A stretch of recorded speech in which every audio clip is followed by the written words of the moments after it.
ಎಲ್ರಿಗೂ ನಮಸ್ಕಾರ. ನಾನು ನಿಮ್ಮ ಪ್ರೀತಿಯ ಗಣೇಶ್. ನಾನು UPSC ಕಂಟೆಂಟ್ ಹಾಕ್ದಾಗ ಸ್ಟಾರ್ಟ್ ಮಾಡೋದ್ರಿಂದ ಒಬ್ರು ಕಮೆಂಟ್ ಮಾಡಿದ್ರು, ಹಳೆ ಕಂಟೆಂಟ್ ಎಷ್ಟತಿ ಅಂತ ಹೇಳ್ತೀಯ ಗುರು, ಹೊಸದೇನಿದ್ರು ಹೇಳು. ಅಂದ್ರೆ ಕಾರ್ಡ್ರೆ ಪಾಲಿಸಿ 2017 ಅಂತ ಒಂದು ಬಂದಿದೆ, ಅದಂದ್ರೆ ಎಕ್ಸ್ಪ್ಲೇನ್ ಅದು ಗೊತ್ತಿದ್ರೆ ಹೇಳು ಅಂತ ಹೇಳಿದ್ರು.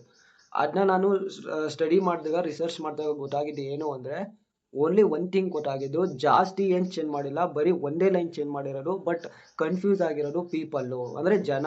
ಅಂದ್ರೆ ಕೋಚಿಂಗ್ಗಳು ಅದು ಚೇಂಜ್ ಮಾಡಿದ್ದಾರೆ, ಇದು ಚೇಂಜ್ ಮಾಡಿದ್ದಾರೆ, ಅದು ಪಾಲಿಸಿ ಚೇಂಜ್ ಆಗಿ ಇದು ಪಾಲಿಸಿ ಚೇಂಜ್ ಆಗಿದೆ ಅಂದ್ಬಿಟ್ಟು ಹೆವಿ ಕನ್ಫ್ಯೂಸ್ ಆಗ್ತಿದ್ದಾರೆ. ಆ್ಯಕ್ಚುಲಿ ಚೇಂಜ್ ಆಗಿರೋದು ಒಂದೇ ಒಂದು ಥಿಂಗ್ಸು. ಅದೇನು ಅಂದರೆ, ಜಮ್ಮು ಆ್ಯಂಡ್ ಕಾಶ್ಮೀರು ಝೋನ್ 1 ಅಲ್ಲಿ ಇಟ್ಟಿದ್ದ, ಆ ಝೋನ್ 1 ಇಂದ ತೆಗ್ದು ಹಾಕಿದ್ದಾರೆ ಅಷ್ಟೇ, ಇನ್ನೇನು ಚೇಂಜ್ ಆಗಿಲ್ಲ. ಬಟ್ ಏನು ಇನ್ಫಾರ್ಮೇಷನ್ ಇತ್ತಲ್ಲ ಫಸ್ಟಿಂದಲೂ, ಆ ಇನ್ಫಾರ್ಮೇಷನ್ನು ಯಾರಿಗೂ ಗೊತ್ತೇ ಇಲ್ಲ.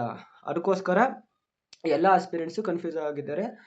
ಏನು ಮಾಡಬೇಕು, ಕಾರ್ಡ್ರೆ ಪಾಲಿಸಿ ಅಂದ್ರೇನು ಅಂತ. ಯಾರು ಬಿಗಿನಿಂಗ್ ಈಗ UPSC ಬರ್ತಿರ್ತಲ್ಲ, ಅವರಿಗಂತೂ ಹೆವಿ ಕನ್ಫ್ಯೂಷನ್ ಆಗಿರುತ್ತೆ. ಕಾರ್ಡ್ರೆ ಪಾಲಿಸಿ ಅಂದ್ರೇನು, UPSC ಇದೇನು ಹಿಂಗೆ ಹೊಸ್ದಾಗ್ತಲ್ಲ ಅಂತ. ಅದಕ್ಕೋಸ್ಕರ ನಾನು ಒಂದು ಪ್ರೆಸೆಂಟೇಷನ್ ಮಾಡಿದ್ದೀನಿ, ಅದ್ರಲ್ಲಿ ಡೀಟೇಲ್ ಆಗಿ ಎಕ್ಸ್ಪ್ಲೈನ್ ಮಾಡ್ತೀನಿ ಏನು ಕಾರ್ಡ್ರೆ ಪಾಲಿಸಿ ಮತ್ತು ಏನು ಚೇಂಜ್ ಮಾಡಿದೆ UPSC ರೈಟ್ ನೌ ಅಂತ. Let's begin the presentation. Let's start. ನಾನು ಆಗಲೇ ಹೇಳಿದ್ದೆ ಏನು ಕಾರ್ಡ್ರೆ ಪಾಲಿಸಿ 2017 ಚೇಂಜ್ ಮಾಡಿದ್ದಾರೆ ಅಂತ.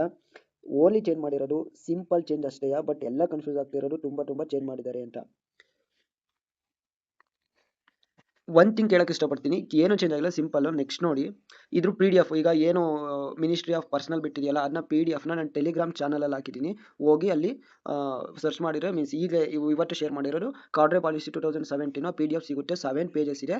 ಹೋಗಿ ನಿಮಗೆ ಡೀಟೇಲ್ಸ್ ಆಗಿ ಬೇಕಿದ್ರೆ ನೋಡಿ, ಗೊತ್ತಾಯ್ತಾ. ನೆಕ್ಸ್ಟು ಟೆಲಿಗ್ರಾಮ್ ಚಾನಲ್ ಫಾಲೋ ಮಾಡಿ. ಈಗ 20 ಸಬ್ಸ್ಕ್ರೈಬರ್ಸ್ ಇದ್ದಾರೆ, ಇನ್ನೂ ಒಳ್ಳೆ ಸಬ್ಸ್ಕ್ರೈಬರ್ಸ್ ಆಗಿ ಒಳ್ಳೊಳ್ಳೆ ಇನ್ಫಾರ್ಮೇಷನ್ ಕೊಡ್ತೀನಿ. ನೆಕ್ಸ್ಟು ಆ್ಯಕ್ಚುಲಿ ಏನು ಚೇಂಜ್ ಆಗಿರೋದು, ಈಗ ಝೋನ್ಸು ಯಾವಾಗ ನಾವು UPSC ಬರೆದು ಪಾಸ್ ಆದಮೇಲೆ ನಾವು ಮೀನ್ಸ್ ನಮ್ಮನ್ನ ಒಂದೊಂದು ಕ್ಯಾಡ್ರೆಗೆ ಅಂತ ಅಲೋಕೇಶನ್ ಮಾಡ್ತಾರೆ, ಗೊತ್ತಾಯ್ತಾ. ಹಂಗೆ ಮೀನ್ಸ್ ಅದನ್ನ ಝೋನ್ಗಳಾಗಿ ಡಿವೈಡ್ ಮಾಡಿದ್ದಾರೆ. First zone 1, zone 2, zone 3, zone 4, zone 5 ಅಂತ. ಅಲ್ಲಿ ಫಸ್ಟು ಅಂದರೆ ಝೋನ್ 1 ಅಲ್ಲಿ ಇಷ್ಟು ಸ್ಟೇಟ್ಸು, ಝೋನ್ 2 ಅಲ್ಲಿ ಇಷ್ಟು ಸ್ಟೇಟು, ಝೋನ್ 3 ಸ್ಟೇಟು, ಝೋನ್ 4 ಅಲ್ಲಿ ಇಷ್ಟು, ಝೋನ್ 5 ಇಷ್ಟು ಅಂತ ಬರುತ್ತೆ. ಬಟ್ ಇಲ್ಲಿ ಏನು ಚೇಂಜ್ ಆಗಿದೆ ಅಂದರೆ ಓನ್ಲಿ ಸಿಂಪಲ್ ಚೇಂಜ್. ಈಗ ನೋಡಿ, ಝೋನ್ 1 ಅಲ್ಲಿ ಅಗ್ಮುಟ್ ಅಂದರೆ ಈಗ ಸ್ವಲ್ಪ ಏನೋ ಕಾಂಬಿನೇಷನ್ ಆಫ್ ಸ್ಟೇಟ್ಸ್ ಇದಾವೆ, ಅದು ನಂಗೆ ಫುಲ್ ಮೀನಿಂಗ್ ಗೊತ್ತಿಲ್ಲ ಅಗ್ಮುಟ್ ಅಂದರೆ. ಬಟ್ ಜಮ್ಮು ಆ್ಯಂಡ್ ಕಾಶ್ಮೀರ, ಹಿಮಾಚಲ ಪ್ರದೇಶ, ಉತ್ತರಾಖಂಡ್, ಪಂಜಾಬ್, ರಾಜಸ್ಥಾನ, ಹರಿಯಾಣ, ಗೊತ್ತಾಯ್ತಾ. ಇವೆಲ್ಲ zone 1. Zone 2 Uttar Pradesh, Bihar, Jharkhand, Odisha. Zone 3 Gujarat, Maharashtra, Madhya Pradesh, Chhattisgarh. Zone 4 West Bengal, Sikkim, Assam, Meghalaya, Manipur, Tripura, Nagaland. Zone 5 Telangana, Andhra Pradesh, Karnataka, Tamil Nadu, Kerala. ನಮ್ಮದು ಕರ್ನಾಟಕದ ಝೋನ್ 5 ಬರುತ್ತೆ, ಗೊತ್ತಾಯ್ತಾ. ಇದೇ ಥರ ಏನು ಝೋನ್ಗಳನ್ನ ಇದು ಮಾಡ್ತಾರೆ. ನಾವು ಯಾವಾಗ UPSCಗೆ ಅಪ್ಲೈ ಮಾಡ್ತೀವಲ್ಲ, UPSCಗೆ ಅಪ್ಲೈ ಮಾಡುವಾಗ ಈಗ ನಮಗೆ ಹೋಮ್ ಕಾರ್ಡ್ರೆ ಬೇಕಾಗಿರುತ್ತೆ, ನಮಗೆ ಝೋನ್ 5 ಬೇಕಾಗಿರುತ್ತೆ, ಅಲ್ಲಿ ಪ್ರಿಫರೆನ್ಸ್ ಕೊಟ್ಟಿರ್ತಾರೆ. ಅದರ್ವೈಸು ನಾವು ಪ್ರಿಫರೆನ್ಸ್ ಕೊಡ್ತಾ ಹೋಗಬೇಕು. ಈಗ ನಂಗೆ ಝೋನ್ 4 ಬೇಕಲ್ಲ, ಝೋನ್ 5 ಬೇಕಲ್ಲ, ನಾನು ಝೋನ್ 5ಗೆ first preference, second preference zone ಇದಕ್ಕೆ ಫಸ್ಟ್ ಆದರೆ, ಇದಕ್ಕೆ ಸೆಕೆಂಡು, ಇದಕ್ಕೆ ಥರ್ಡು, ಇದಕ್ಕೆ ಫೋರ್ತು, ಇದಕ್ಕೆ ಫಿಫ್ತು, ಹಿಂಗೆ ಕೊಟ್ಟಿರ್ತೀನಿ ಪ್ರಿಫರೆನ್ಸ್. ಅದರ್ವೈಸು ಅಲೋಕೇಶನ್ ಮಾಡ್ಕೊಂಡು ಹೋಗ್ತಾರೆ. ಏನೋ ನಮ್ಮ ಸರ್ವಿಸ್ಗಳಿಗೆ, ಈಗ IAS, IPS, IRS ಅಂಥವುಗಳಿಗೆ ಹಂಗೆ ಅಲೋಕೇಶನ್ ಮಾಡ್ಕೊಂಡು ಹೋಗ್ತಾರೆ.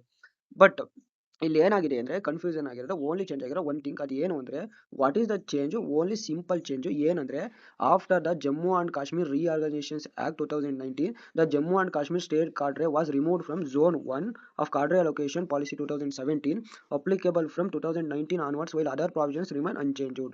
ಅಂದರೆ ಜಮ್ಮು ಆ್ಯಂಡ್ ಕಾಶ್ಮೀರಲ್ಲಿ ಇತ್ತೇಳಿ ಝೋನ್ 1 ಅಲ್ಲಿ ಇತ್ತಲ್ಲ, ಅದನ್ನ ತೆಗ್ದಾಕಿದ್ದಾರೆ. ಯಾಕೆ ತೆಗ್ದಾಕಿದ್ದಾರೆ ಅಂದರೆ, Jammu and Kashmir union territory ಆಗ್ತಲ್ಲ, ಆಗ್ಲಿಂದ ಈ ಝೋನ್ 1 ಅಲ್ಲಿ ಜಮ್ಮು ಆ್ಯಂಡ್ ಕಾಶ್ಮೀರ್ ಬರಲ್ಲ ಅಂತ ಹೇಳಿದ್ದಾರೆ. ಅಷ್ಟೇ ಚೇಂಜ್ ಆಗಿರೋದು, ಇನ್ನೇನು ಚೇಂಜ್ ಆಗಿಲ್ಲ, ಗೊತ್ತಾಯ್ತಾ. Next, why all are confusing cadre policy allocation. ಯಾಕೆ ಎಲ್ಲ ಕನ್ಫ್ಯೂಷನ್ ಆಗಿದ್ದಾರೆ? ಕೋಚಿಂಗ್ ಇರ್ಬೋದು, ಕೋಚಿಂಗ್ ಇನ್ಸ್ಟಿಟ್ಯೂಷನ್ಸ್ಗಳಿರ್ಬೋದು, ಇವನ್ ಯೂಟ್ಯೂಬಲ್ಲಿ ಇರ್ಬೋದು, ಎಲ್ಲ ಏನಕ್ಕೆ ಹೇಳ್ತಿದ್ದಾರೆ ಅಂದರೆ, ಪಾಲಿಸಿ ಅಲೋಕೇಶನ್ನು ಎಲ್ಲರಿಗೂ ಅರ್ಥ ಆಗಿಲ್ಲ. ಮೀನ್ಸ್ ಅದೇನು ಅಂದರೆ, ಈಗ ಡೀಟೇಲ್ಸಾಗಿ ಎಕ್ಸ್ಪ್ಲೈನ್ ಮಾಡ್ತೀನಿ, ಆಗ ನಿಮಗೆ ಫುಲ್ಲಾಗಿ ಅರ್ಥ ಆಗುತ್ತೆ. ಇನ್ನು ಕಾರ್ಡ್ರೆ ಪಾಲಿಸಿ ಅಲೋಕೇಶನ್ ಅಲ್ವಾ, ಕಾರ್ಡ್ರೆ ಪಾಲಿಸಿ ಅಲೋಕೇಶನ್ ಇದೊಂದು ಫ್ಲೋ ಡಯಾಗ್ರಾಮ್ ಹಾಕಿದ್ದೀನಿ ನಾನು. ಏನು ಎಕ್ಸ್ಪ್ಲೈನ್ ಮಾಡಿದ್ಮೇಲೆ ಇದು ಬಂದು ನೋಡಿ, ಆಗ ನಿಮಗೆ ಫುಲ್ಲಾಗಿ ಅರ್ಥ ಆಗುತ್ತೆ. ನೋಡಿ, ನಿಮಗೆ ಡೀಟೇಲ್ಸಾಗಿ ಎಕ್ಸ್ಪ್ಲೈನ್ ಮಾಡ್ತೀನಿ. ಏನು ಅಂದರೆ ಈಗ ನಮ್ಮ ಕರ್ನಾಟಕದಲ್ಲಿ 10 ವೇಕೆನ್ಸೀಸ್ ಇದ್ದಾವೆ ಅಂದ್ಕೊಳ್ಳಿ. 10 ವೇಕೆನ್ಸೀಸ್ ಇದ್ದಾವೆ, ಅದರಲ್ಲಿ 5 ಇನ್ಸೈಡರ್ಗೆ, ಅಂದರೆ 5 ಕರ್ನಾಟಕ ಆಸ್ಪಿರೆಂಟ್ಸ್ ಏನಿರ್ತಾರಲ್ಲ ಅವ್ರಿಗೆ, ಇನ್ 5 ಔಟ್ಸೈಡರ್ಸ್ಗೆ, ಏನು ಕರ್ನಾಟಕ ಬಿಟ್ಟು ಬೇರೆ ಇರ್ತಾರಲ್ಲ ಅವರಿಗೆ. ಇದು ಇನ್ಸೈಡರು, ಇದು ಔಟ್ಸೈಡರು, ಗೊತ್ತಾಯ್ತಾ. ಇಷ್ಟ ಅರ್ಥ ಆಯ್ತಾ. 10 ವೇಕೆನ್ಸೀಸಲ್ಲಿ ಫಸ್ಟು 5 ವೇಕೆನ್ಸಿ ಇನ್ಸೈಡರ್ಗೆ, ಕರ್ನಾಟಕ ಆಸ್ಪಿರೆಂಟ್ಸ್ಗೆ, 5 ವೇಕೆನ್ಸಿ ಔಟ್ಸೈಡರ್ಸ್ಗೆ. ಇಷ್ಟ ಅರ್ಥ ಆಯ್ತಾ. ಈಗ ನೀವು ರ್ಯಾಂಕ್ ಬಂದಿರ್ತೀರ ಅಂದ್ಕೊಳ್ಳಿ, ನೀವು ರ್ಯಾಂಕ್ ಬಂದಿರ್ತೀರ. ರ್ಯಾಂಕು ಒಂದು 70 ಬಂದಿರ್ತೀರಾ ಜನರಲ್ ಕೆಟಗರಿ. ಬಟ್ ಎಲ್ಲಿ ಕರ್ನಾಟಕದಲ್ಲಿ ಈ ಇರೋ ಕರ್ನಾಟಕದಲ್ಲಿ ಇರೋ ಪೋಸ್ಟ್ ಎಷ್ಟು ಇನ್ಸೈಡರ್ಗೆ 5 ಪೋಸ್ಟ್ ಇದ್ದಾವೆ. ಬಟ್ 5 ಪೋಸ್ಟ್ ಅದರಲ್ಲಿ 3 ಎಸ್ ಸಿಗಿದೆ, ಇನ್ 3 ಒ ಬಿ ಸಿಗಿದೆ, ನಿಮಗಿಲ್ಲ. ಗೊತ್ತಾಯ್ತಾ? 3 ಎಸ್ ಸಿಗಿದೆ, 3 ಒ ಬಿ ಸಿಗಿದೆ, ನಿಮಗಿಲ್ಲ. ಬಟ್ ಔಟ್ಸೈಡರ್ಸಲ್ಲಿ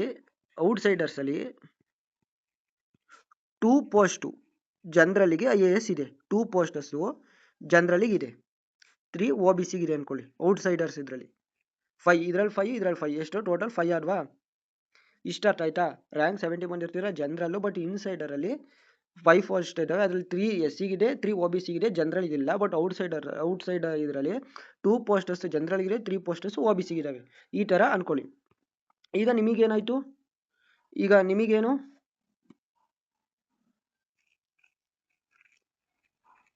ಈ ಅಲೋಕೇಶನ್ ಎಲ್ಲೂ ಆಗಲ್ಲ. ಆಗೇನು ಮಾಡ್ತಾರೆ ಅಂದರೆ ನಿಮ್ದು ಏನು ಔಟ್ಸೈಡರ್ಸ್ ಇದ್ರಲ್ಲ, ಔಟ್ಸೈಡರ್ಸಲ್ಲಿ 2 ಜನರಲ್ಗೆ ಇದ್ದಲ್ಲ ಪೋಸ್ಟು, ಆ ಪೋಸ್ಟ್ನ ಇನ್ಸೈಡರ್ಸ್ಗೆ ಕೊಡ್ತಾರೆ. ನಿಮ್ಮ ರ್ಯಾಂಕ್ ಇದ್ದರೆ ಇನ್ಸೈಡರ್ಸ್ಗೆ ಆ ಪೋಸ್ಟ್ನ ಕೊಡ್ತಾರೆ. ಗೊತ್ತಾಯ್ತಾ? ಆ ಪೋಸ್ಟು ಇನ್ಸೈಡರ್ಸ್ಗೆ ಕೊಡ್ತಾರೆ. ಇಷ್ಟ ಅರ್ಥ ಆಯ್ತಾ? ಈಗ ನಿಮಗೆ ಇಷ್ಟು ಹೋಮ್ ಸ್ಟೇಟು ಅಲಾಟ್ ಆಯಿತು. ಈಗ ನಿಮಗೆ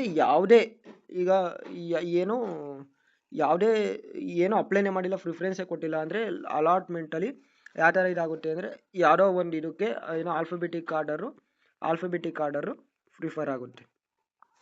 ಆಲ್ಫಾಬೆಟಿಕ್ ಆರ್ಡರ್ ಅಂದರೆ ಈಗ ಫಸ್ಟ್ ಅಸ್ಸಾಮು, ಬಿಹಾರು ಆ ಥರ ಪ್ರಿಫರ್ ಆಗುತ್ತೆ. ಗೊತ್ತಾಯ್ತಾ? ದೆನ್ ಇಲ್ಲಿ ನಿಮಗೆ ಈ ಡಯಾಗ್ರಾಮ್ ನೋಡಿದಾಗ ಅರ್ಥ ಆಗುತ್ತೆ ಅಂದರೆ, ಈಗ ಒಂದು ಪೋಸ್ಟ್ ಖಾಲಿ ಇರುತ್ತೆ ಅಂದ್ಕೊಳ್ಳಿ. ಒಂದು ಪೋಸ್ಟು ಖಾಲಿ ಇರುತ್ತೆ ಕರ್ನಾಟಕದಲ್ಲಿ, ಈ 10 ಪೋಸ್ಟು. ಆ 10 ಪೋಸ್ಟು ಆ ಇಯರು ಫುಲ್ ಫಿಲ್ ಆಗಬೇಕು. 10 ಪೋಸ್ಟು ಆ ಇಯರ್ ಫುಲ್ ಫಿಲ್ ಆಗಬೇಕು. ಮತ್ತು ನೆಕ್ಸ್ಟ್ ಇಯರ್ಗೆ ನೋಡಿ, ನೆಕ್ಸ್ಟ್ ಇಯರ್ಗೆ ಆ ಪೋಸ್ಟು ತಗೋ ಹೋಗ್ಬಾರ್ದು. Vacancy not carried forward to next year. Insider outsider balance limited.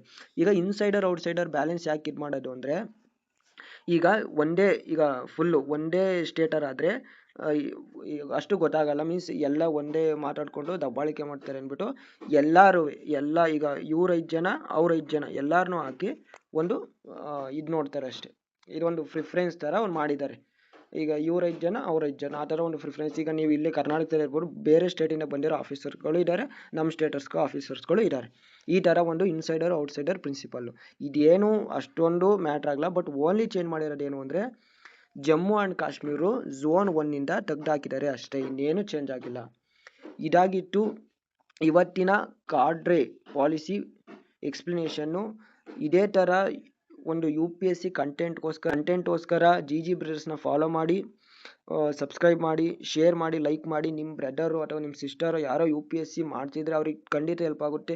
ನಾನು UPSC ಮಾಡೋ ಪ್ರಿಪ್ರೇಷನ್ ಟೈಮಲ್ಲಿ ಈ ಥರ ಕನ್ನಡದಲ್ಲಿ ಯಾರೂ ವೀಡಿಯೋ ಮಾಡ್ತಿರ್ಲಿಲ್ಲ, ಒಂದು ಜನರಲ್ ಇನ್ಫಾರ್ಮೇಷನ್ ಕೊಡೋರು ಇರ್ತಿರ್ಲಿಲ್ಲ. ಇದು ಅವ್ರಿಗೆ ತುಂಬ ಹೆಲ್ಪ್ ಆಗುತ್ತೆ. ಈಗಲೇ ತಿಳ್ಕೊಂಡ್ರೆ ಅವ್ರು ನೆಕ್ಸ್ಟು ಮುಂದೆ ಪ್ರಿಫರೆನ್ಸ್ ಕೊಡುವಾಗ ಯೂಸ್ ಆಗುತ್ತೆ. ಆ್ಯಂಡ್ ಜೈ ಹಿಂದ್, ಜೈ ಕರ್ನಾಟಕ ಮಾತೆ.